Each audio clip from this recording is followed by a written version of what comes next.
Assalamualaikum warahmatullahi wabarakatuh. Waalaikumsalam. Kali ini saya membawa sebuah piagam. Ini merupakan piagam yang pertama kali saya dapatkan. Di sini saya akan bercerita pengalaman saya sebelum saya mendapatkan piagam ini dan sampai saya mendapat piagam ini. Saya mendapatkan piagam ini berawal dari sebuah penyesalan yang kemudian menjadi sebuah impian dan kemudian impian itu menjadi sebuah kenyataan. Pada saat kelas 9 semester pertama, saya dibelikan handphone baru oleh orang tua saya sebagai hadiah karena saya telah mendapatkan peringkat 1 kelas dan juga paralel saat kenaikan kelas 9. Sebelum saya dibelikan handphone baru oleh orang tua saya adalah anak yang paling suka belajar, bahkan bisa dibilang belajar adalah hobi saya. Tetapi setelah saya diberikan handphone baru, saya jarang sekali belajar, bahkan hampir dibilang tidak pernah saya belajar. Dan sampai saat UAS pun, saya masih asik bermain dengan handphone saya. Dan hingga akhirnya pada saat hari pengambilan raport semester 1, waktu itu yang mengambil ialah ibu saya. Dan saat itu wali kelas menyebutkan nama-nama anak yang mendapat peringkat 10 besar kelas dan juga paralel. Saat itu saya sangat terkejut. Kenapa? Karena saya mendapatkan peringkat 3 kelas dan saya tidak mendapatkan peringkat paralel. Setelah kejadian itu, saya merasa sangat menyesal dengan perbuatan saya karena saya terlalu asik bermain dengan handphone saya. Hingga akhirnya selama liburan 2 minggu, saya tidak keluar dari rumah, bahkan tidak keluar dari kamar, karena saya hanya merenungi penyesalan saya tadi. Hingga suatu hari ibu saya masuk ke kamar saya dan ibu pun menasihati saya. "Kak, ngapain sih kamu harus ngurung diri kamu kayak gitu?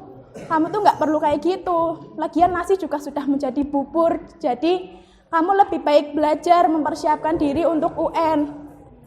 Setelah itu ibu saya keluar, dan saat ibu saya keluar, saya memikirkan nasihat dari ibu saya tadi. Iya ya, benar juga kata ibu, ngapain aku harus nyiksa diri aku dengan ngurung aku di dalam kamar selama 2 minggu.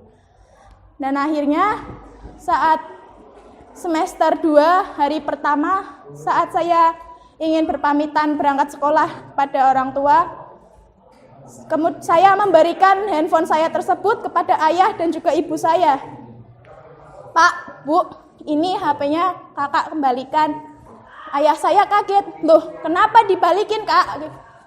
Karena menurut kakak itu belum cocok untuk bermain HP karena kakak masih ingin fokus untuk belajar mempersiapkan UN. Dan akhirnya orang tua saya menerima handphone tersebut. Dan pada saat semester 2, saat itu beberapa hari sebelum tryout, saya terus belajar, bahkan hampir setiap saat saya belajar, pulang sekolah, terus sebelum maghrib, setelah maghrib, sebelum isya, bahkan saat itu saya bangun jam 4 untuk belajar, karena saya tidak ingin menyesal untuk kedua kalinya. Hingga pada akhirnya saat tryout pertama, saat hasil nilai tryout diumumkan, saya sangat terkejut karena apa?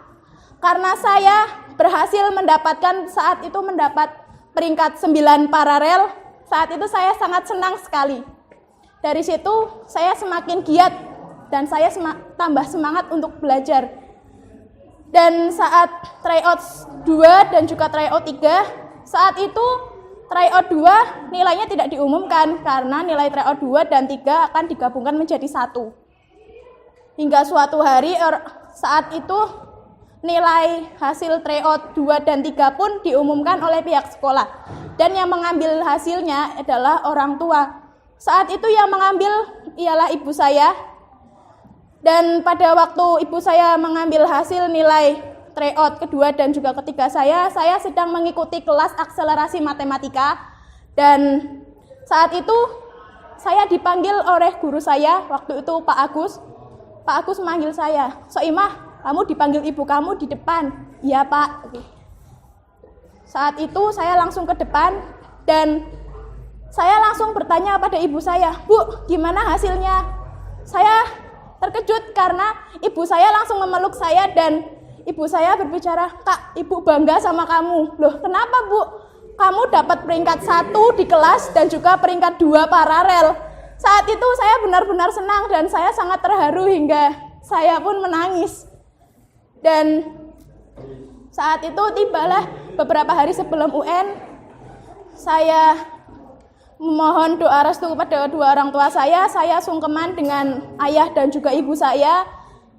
Dan bahkan setiap pagi sebelum saya berangkat sekolah, ayah dan ibu saya mencium kening saya dan mendoakan saya agar saya diberi kemudahan untuk mengerjakan UN. Dan selama 4 hari berturut-turut sebelum saya berangkat sekolah, saya selalu didoakan oleh kedua orang tua saya. Saat itu hari pertama UN, saya sangat bersemangat dan saya berangkat ke sekolah dengan wajah yang gembira. Dan sampai di sekolah pun, teman-teman saya heran dengan saya. Dan dia bilang, "Soimah, kamu kok mukanya biasa aja sih, nggak kelihatan tegang, ini kan UN." Saya bilang, "Loh, UN kan udah biasa, dari SD juga kita juga udah UN kan, ngapain kita harus tegang?" "Oh, iya ya." Dan akhirnya setelah UN, pihak sekolah meliburkan semua kelas 9 selama 1 bulan sambil menunggu hasil pengumuman kelulusan dan juga nilai UN tersebut. Dan setelah 1 bulan kemudian, saya mendapatkan undangan untuk mengambil nilai hasil UN, dan saat itu yang mengambil adalah ibu saya. Dan saat pengambilan pengumuman kelulusan, saat itu saya sedang berada di gedung pertemuan Al-Irsyad Balutan Comal untuk melakukan gladi bersih wisuda kelas 9. Dan saat saya sedang di gedung Al-Irsyad, saat itu gladi bersih telah selesai dan kemudian saat saya dan teman-teman saya ingin pulang, tiba-tiba kepala sekolah mengumumkan agar semua kelas 9 tidak pulang terlebih dahulu. Karena akan diumumkan siapa saja nama-nama anak yang mendapatkan peringkat 10 besar paralel. Dan saat disebutkan dari peringkat 10 sampai 5, saat itu saya merasa gelisah karena tidak ada nama saya di situ. Dan kemudian saat kepala sekolah menyebutkan peringkat 4 paralel, di situ yang disebutkan adalah Azizah Soimah. Itu adalah nama saya. Saat itu saya sangat senang sekali dan saya bersyukur karena saya merasa bahwa saya berhasil membuktikan bahwa saya mampu bangkit kembali. Dan akhirnya saat itu saya masih belum percaya sih. Dan sampai di rumah saya langsung nanya sama ibu saya, "Bu, gimana hasil pengumumannya? Kakak lulus nggak?" Nah, ibu saya bilang, saat itu wajah ibu saya terlihat sedih. Saat itu saya heran, kok ibu wajahnya sedih ya? Apa aku nggak lulus atau nilaiku jelek? Tapi tadi di sana katanya aku peringkat 4. Saya tanya, saat itu ibu saya langsung memeluk saya dan ibu saya bilang, "Kak, maaf, kamu dapat peringkat 4 paralel." Saat itu saya terkejut karena ibu saya memberikan kejutan pada saya dan saya sangat bahagia. Dan saat keesokan harinya wisuda pun dilaksanakan di gedung Al-Irsyad, dan saat wisuda saya diberikan piagam ini oleh kepala sekolah. Saat itu saya dan juga teman-teman yang mendapat peringkat 10 besar paralel diistimewakan, yaitu tempat duduk kami dipisahkan berada di barisan paling depan, tepat di belakang bangku kepala sekolah. Dan saat menerima piagam pun, saya dan teman-teman peringkat 10 besar lainnya naik ke atas panggung bersama dengan orang tua. Saat itu saya naik ke panggung bersama ibu saya. Saat kepala sekolah memberikan piagam ini, saya menangis dan saya langsung memeluk ibu saya. "Terima kasih ya Bu atas doa dan semuanya yang udah Ibu lakukan buat kakak." "Iya Kak, Ibu bangga sama kamu." Itulah pengalaman saya mengenai piagam ini dan sekian dari saya. Terima kasih. Wassalamualaikum warahmatullahi wabarakatuh.